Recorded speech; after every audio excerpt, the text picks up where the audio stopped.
ऐसी गंगा मां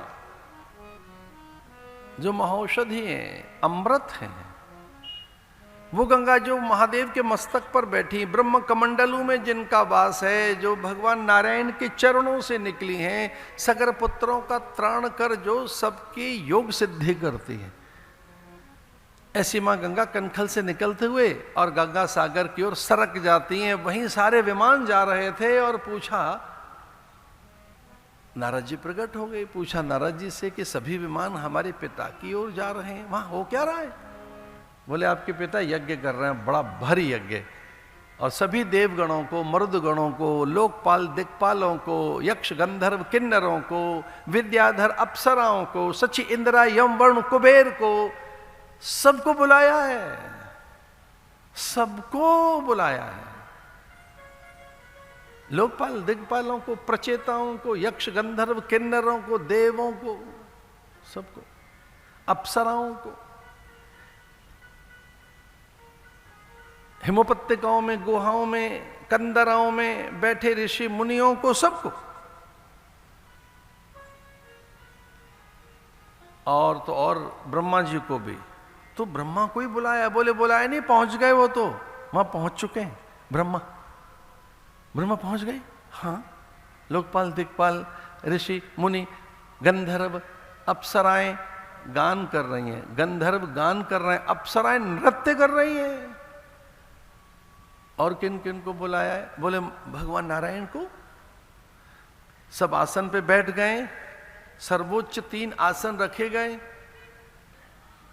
ऊंचे से ऊंचे मंच पर, सर्वोच्चतम उच्चतम मंच पर 3 आसन रखे गए। एक ब्रह्मा का रखा गया है, ब्रह्मा तो बैठ गए वहां। एक विष्णु का रखा गया है, बस आने ही वाले हैं। और सती चहक उठी, बोली एक हमारे स्वामी का, महादेव का, ब्रह्मा विष्णु महेश, एक हमारे पति का भी। बोले नहीं नहीं नहीं, आपके पति का नहीं, वो खुद उस पे बैठेंगे, आपके पिता, आपके पति के लिए नहीं। तो क्या हमारे पति के लिए आसन नहीं है वहां? ना ना ना, आसन क्या, निमंत्रण तक नहीं है, बुलाया भी नहीं है आपको। तो व्याकुल हो गए, ऐसा कैसे हो सकता है? त्रिदेव में जब तीनों देव महान है, ब्रह्मा विष्णु महेश, तो हमारे स्वामी के लिए नहीं, उनके लिए नहीं। खुद बैठेंगे उस पर, मध्य में इधर ब्रह्मा, इधर विष्णु, बीच में दक्ष। वो दक्ष हैं, बड़े हैं, तज्ञ हैं, पूर्ण हैं, समर्थ हैं, अब सब कुछ उन्हें आता है। और यहीं से पतन का मार्ग आरंभ होता है। जब आप ये कहने लगे मुझे सब आता है, मैंने सब सीख लिया, मैंने सब जान लिया, मुझे सब कुछ पता है, फिर आप पढ़ते नहीं हैं, अध्ययन नहीं करते, फिर आपकी जिज्ञासाएं जगती नहीं हैं, आप अन्वेषण नहीं करते, फिर आपको उपदेश भी अच्छे नहीं लगते, दूसरों की सीख और सलाह, फिर आप क्यों जाएंगे महापुरुषों के चरणों में जब आपको सब कुछ आ ही गया है? तो सती वहां पहुंची थी और सती भी अनामंत्रित थी, तो बड़ी उपेक्षा हुई, उपहास हुआ। भग्नियों ने भी, अपनों ने भी, स्वजन बंधु बांधवों ने भी, पर मां ने थोड़ा सहसा संभालने का प्रयास किया, पर पिता ने बड़ा अपमान किया। तस्मै उन्माथनाता है नष्ट शौचाय दुहृदय दत्ता मया साध्वी।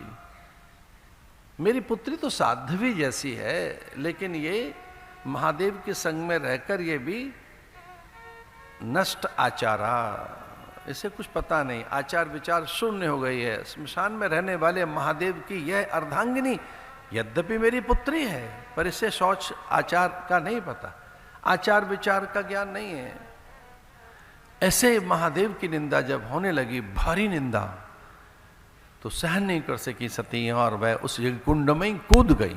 ददध से हो रतक कलमशः, भयानक उन ज्वालाओं में आहूत कर दी अपनी देह, और यह क्या कर तेरा मैं सर्वनाश कर दूंगी। तू महादेव की निंदा करता है, उस देव की जो आशुतोष है, जो किंचित जलधारा से प्रसन्न हो जाता है और केवल स्मरण मात्र से महादेव महादेव महादेवेति यो वदेत एकेन लभते मुक्ति द्वाभ्याम शंभु ऋणी भवेत। मेरा महादेव जो देवादिदेव हैं, जो कर्म साक्षी हैं, युग साक्षी हैं, देव साक्षी हैं, सनातन हैं और जो ईश साक्षी हैं, ये भगवान के नाम हैं इतने। भगवान महादेव क्या है? कर्म साक्षी, देव साक्षी, ईश साक्षी, जो ईश्वर के भी साक्षी हैं, जो गवाह हैं विष्णु के, स्वयं साक्षी, जो नित्य है। ऐसे महादेव की निंदा, जिनके विषय में ऐसा आता है, महादेव महादेव महादेवेति यो वदेत एकेन लभते मुक्ति द्वाभ्याम शंभुरणी भवेत।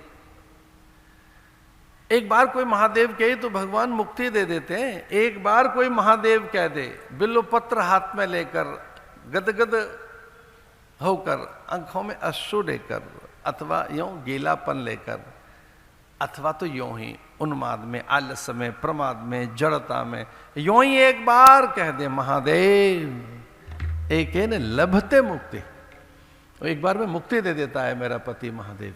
द्वाभ्याम शंभु ऋणी भवेत, दूसरी बार में तो भगवान शिव कर्जदार हो जाते हैं महादेव कहने वाले के।